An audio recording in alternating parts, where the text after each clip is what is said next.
नमस्कार, मैं हूँ रमन कुमार। मेरे साथ आप देख रहे हैं युवा शक्ति बिहार झारखंड। मेरे साथ में मेरे मेहमान हैं, शीला मंडल जी हैं। शीला मंडल जी के अब अतीत में अगर देखिएगा तो कुशल गृहिणी रही हैं और कविता लिखती रही और आसपास में जो आसपास के बच्चों को पढ़ाती रही। जो निसहाय बच्चे थे उन लोगों को पढ़ाती लिखाती थी।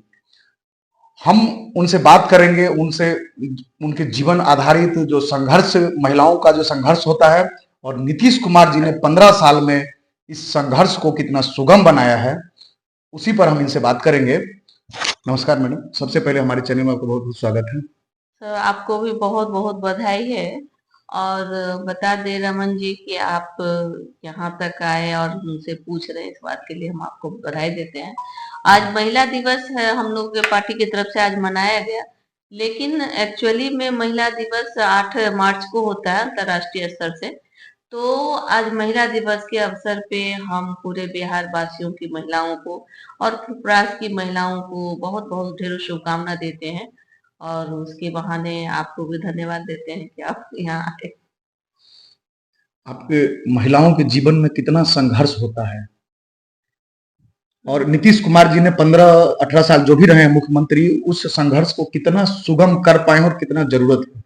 देखिए, महिलाओं के जीवन में संघर्ष होता है, ये तो आप को अगर आज महिला दिवस है, इस अवसर पर अगर हम लोग सावित्री बाई फुले का नाम न ले तो हमको लगता है शायद गलत ही होगा, क्योंकि उन्होंने जिस समय महिलाओं को न पढ़ने दिया जाता था, नहीं किया जाता था, लेकिन वो महिलाओं को सशक्तिकरण के लिए सावित्री बाई फुले ने शिक्षिका का काम किया और गरीब गुरबों के बच्चों को धोकरी में छुपा करके लाती थी और अपने घर में पढ़ाने का काम करती थी। उसके कारण उनको, जब वो इस तरह का काम करती थी, उसको बहुत प्रताड़ना का भी सामना करना पड़ा था, लेकिन इसके बावजूद भी वो हार नहीं मानी थी और अपने काम में बड़ी बहुत गंभीरता से काम को करती रही।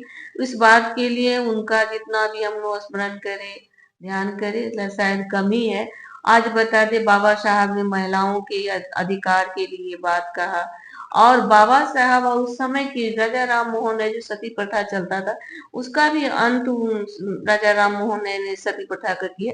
तो शुरू से ही रहा है कि महिलाओं के साथ ऐसा कुछ कुछ होते रहा, समाज में भिन्नता रहा है।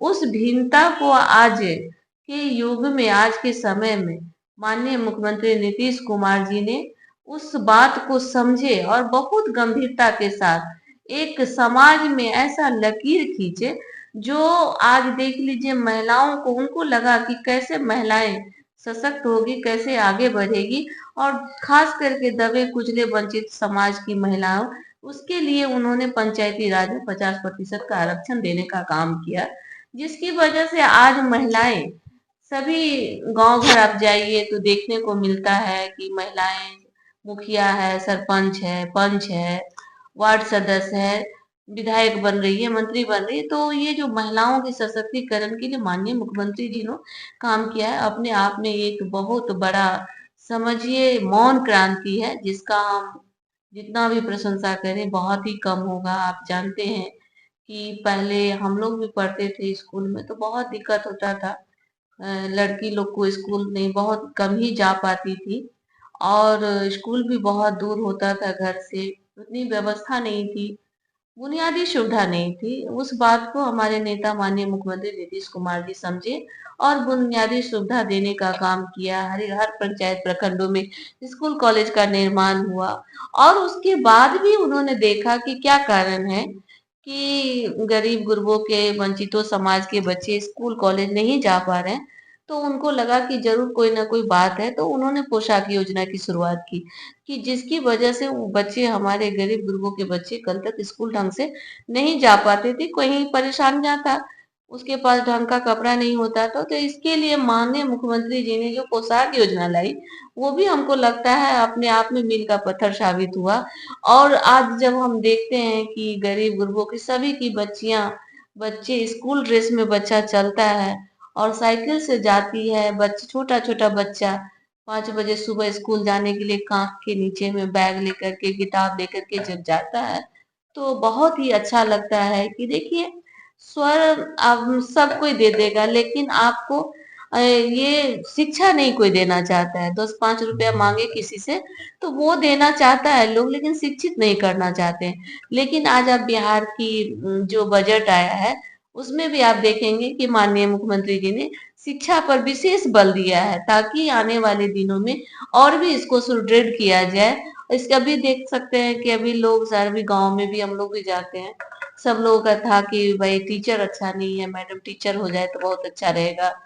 तो इसके लिए माननीय मुख्यमंत्री जी ने अभी आपने देखा कि 1 लाख 1.5 लाख करीब में शिक्षकों की नियुक्ति हुई है, जो अपने आप में एक बहुत बड़ा लकीर है। इस तरह का पूरे देश में या कल कहीं हमने हमने तो नहीं सुना था कि इतना अधिक मात्रा में एक साथ नियुक्ति पर देना, उसमें भी महिलाओं की भागीदारी देखने को मिला है। महिलाएं तो बहुत ज्यादा ये थी। ये तो अपने आप में बहुत बड़ा परिवर्तन है कि आज महिलाएं सभी क्षेत्रों में बढ़ रही है। आप देख लीजिए गांव घर में जो लोग बहुत बेसिक चीज समझिए, हम लोग को याद है कि कोई गरीब गुरबा लोग किसी से 500 या 1000 रुपया उधार ले लेता था, तो उसका वो सूद चुकाते चुकाते उसका परेशानियों का सामना करता था। अब बहुत व्यथित रहता था, उसका 500 मूल तो बचा ही रहता था, सूद ही इतना हो जाता था। इस व्यवस्था को भी हमारे नेता ने समझा और उन्होंने जीविका समूह, जीविका दीदियां जो आज है उसमें समूह के माध्यम से जो ग्रुप बनता है, उसमें अगर महिलाओं को कुछ पैसे की जरूरत होती है बिजनेस करने के लिए, तो ग्रुप के माध्यम से वो पैसा निकाल लेती है और फिर जमा करती है। इससे महिलाएं अपने आप रोजगार शुरू कर रही है, रोजगार सृजन कर रही है, परिवार चला रही है, बाल बच्चे को भी देख पा रही यहाँ है। पर बेटा तो एक मिनट ये आपको बहुत रोकूंगा। अच्छी बात है। हम आपको जानकारी दे दें कि जो ग्राम को जानकारी दे दें कि जो ग्रामीण इलाके में समूह चलती है उसमें ऐसा कोई परिवार नहीं है जिस परिवार की महिलाएं उस ग्रुप से जुड़ी ना हो। जी मैम। नहीं तो ये भी बात बताइए ना, आपने खुद कहा ना कि कोई ऐसा नहीं है जिसको जो ग्रुप से ना जुड़ा हो, तो ये अपने आप में परिवर्तन ही है। परिवर्तन है, एक सशक्तिकरण का समझिए मिसाल है, क्रांतिकारी परिवर्तन है। आप जान लीजिए कि पहले लोग बैठते थे तो आपस में, जब आप खाली बैठते हैं तो स्वाभाविक है आप कुछ ना कुछ बात करेंगे, उससे परेशानियां होगा, टेंशन होगा। आजकल वो भी नहीं देखने को मन मिलता है। जीविका दीदी समूह में देखते हैं कि अगर सास भी जुड़ी है तो पुतोह भी जुड़ी हुई है और बगल पड़ोसी वाली भी उसमें जुड़ी हुई है।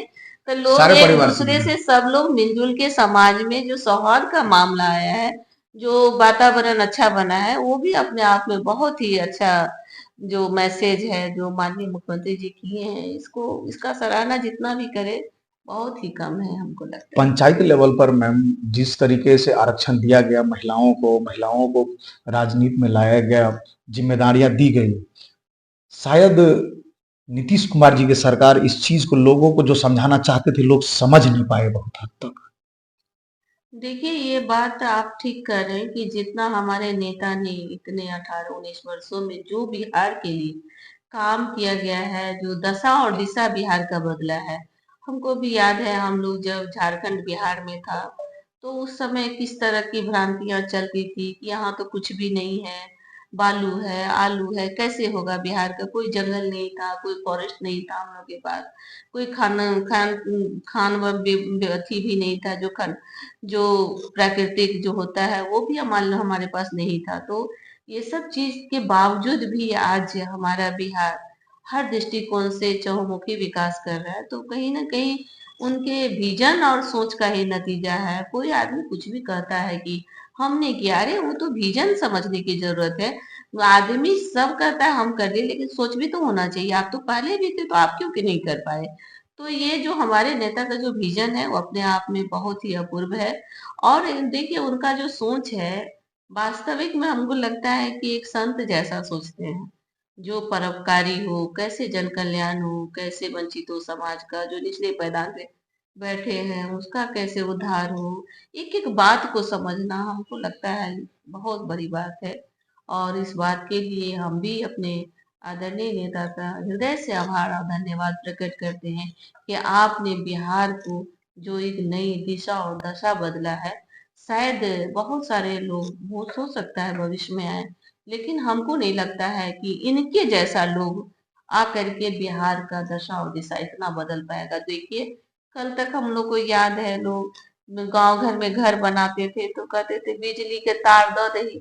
अब तार दो दही कहते थे, लेकिन तार के भाई लाइन के लिए लोग, कई लोग फिर मजाक उड़ाते थे, कथी ला तार दे छी, तार दो की है तो कोनो लाइन है। तो लेकिन अब देखिए कि ये कंसेप्ट बदल गया आपका। आज गांव के झोपड़ी हो, महल हो, मंदिर हो, मस्जिद हो, सभी पर इतना बॉल बत्ती दिखता है। हम लोग छोटे थे तो जब रांची जाते थे तो जमशेदपुर का जो दिखता था ये फैक्ट्री, वहां जो लाइन सब दिखता था तो बड़ा अच्छा लगता था। अब तो वो हर जगह फील आता है, गांव घर में भी वो देखने को वो मिलता सीमा है। माना जाता था कि यहाँ हाँ, इसके आगे बिहार है। हाँ, पहले नहीं समझ में आता था, तो अब पहले ही बहुत सीमा अच्छा माना लगता जाता था। है। तो ये सब माननीय मुख्यमंत्री नीतीश कुमार जी की ही देन है। ये बिहार में देखिए सड़कों का जाल बिछना, पहले सड़क लगता था, खेत है कि सड़क है, ये भी लोग कंफ्यूज हो जाते थे। हम लोग को याद है जब यहाँ से पटना से लोग जाते थे तो बहुत टाइम लगता था जाने में, बहुत परेशानी होता था, रास्ते में भी कई तरह की परेशानियां, कभी कभी जो खाना खा के रही तो उल्टी हो जाता था। लेकिन अब तो इस तरह का बात नहीं है, रोड बहुत रोड अच्छा हो गया, स्मूथ बन गया है। स्मूथ बन गया है, और फ्लाइंग ओवर बन गया है, ब्रिज बन गया है, इतना सारा। आप देखिए कनेक्टिविटी हम लोग का कम था, वहां से मधेपुरा वाला जो बना महासेतु, ये उधर के लोग इधर के लोग से शादी विवाह भी नहीं कर पाते, जाने आने में भी दिक्कत था, क्योंकि पुल नहीं था। जो वो सब भी बना तमाम जिससे तरीके की बहुत दिक्कतें थी, तरीके ट्रैफिक हो हाँ, जाता था। बहुत दिक्कत। हम आपको बता दें, आप अब लोग भी बहुत आगे अच्छा लग रहा है, ये सब जी देख जी करके डेवलपमेंट बहुत हुआ है। चलते चलते हम आपको एक जानकारी बता दें आप लोगों को, आप देखिएगा ध्यान से और समझिएगा। पिछले आप 5-7 साल पीछे जाइएगा तो आप इस बात को पाइएगा कि नीतीश कुमार पहला ऐसा मुख्यमंत्री है जो कड़ा फैसला लेने से डरते नहीं हैं। आप याद कीजिए शराबबंदी के समय का, उनको इस बात का तो इस बात से अवगत होंगे कि अगर हम शराब बंद करते हैं तो जो पीने वाले लोग हैं वो हमको वोट नहीं देंगे। लेकिन महिलाओं के कहने पर ये बात का था उनको, कि पता था उनको। कोई भी देखिए, हम हमेशा कहते हैं, सब लोग कहता है कि आप बताइए शराबबंदी हुआ, तो हम कहते देखिए अपने आप में कानून बनाना भी एक बहुत बड़ी बात है। वो कोई कड़ा फैसला लेना बहुत नाजुक दिल वाले लोगों के लिए संभव नहीं है। जिसका जो विजन ही नहीं हुआ वो क्या क्या फैसला लेगा। लेकिन हमारे माननीय नेता के पास विजन है और कड़ा फैसला लेते हैं, और वो सब बात को समझ रहे थे कि इतने लोग हमारे विरोधी होंगे। फिर इसके बावजूद भी महिलाओं के कहने पर, कि महिलाएं ने, सभी महिलाएं कही, महिलाओं, खासकर महिलाओं का ही आग्रह था। नहीं नहीं, तो महिला का आग्रह था ही, उसी के आग्रह पर हुआ है। आज जान लीजिए, आज जो महिलाओं का दशा और दिशा बदला है उसमें माननीय मुख्यमंत्री जी का बहुत बड़ा योगदान है। कल तक हम लोग को याद है कि हम लोग भी बाहर निकलते थे तो बहुत मुश्किल होता था शाम के बाद, लेकिन आज आप आराम से जा सकते हैं, कोई दिक्कत नहीं है। सभी जगह महिलाएं सब्जी लाने जा रही है, कोई तरह का कोई परेशानी नहीं लग रहा है। बेटियां बाजार जा रही है, सामान ला रही है, स्कूल कॉलेज जा रही है। तो जो परेशानियां था उस बात को तो माननीय मुख्यमंत्री जी समझे, और महिलाओं के कहने पर जो घरेलू हिंसा होते थे, आप समझिए कि पहले देखिए जो सबके घर में, गरीब गुरबों के घर में जाते, जिसकी हालत खराब लगा हुआ था, वो लोग अपना जो कमाते थे उसको तो उड़ा देते थे, खर्च कर लेते थे, और खर्च करने के बावजूद भी घर में अमन चैन नहीं रहता था। शाम तक होते होते घर में कलह का माहौल हो जाता था, लड़ाई झगड़ा। आप देखिए कि जब से शराबबंदी हुआ है तब से ये जो घर में जो हिंसा होता था वो तो 100% समझिए कम हो गया है, और गरीब गुरबा लोग भी के थाली में दाल चावल सब्जी जा रहा है, उसके घर में भी बच्चे स्कूल भी जा रहे हैं। जब से मधुशाला बंद हुआ तब से बच्चे पाठशाला आराम से जा रहे हैं। अपने इलाके की खबरों को जानने के लिए युवा शक्ति चैनल को सब्सक्राइब करें।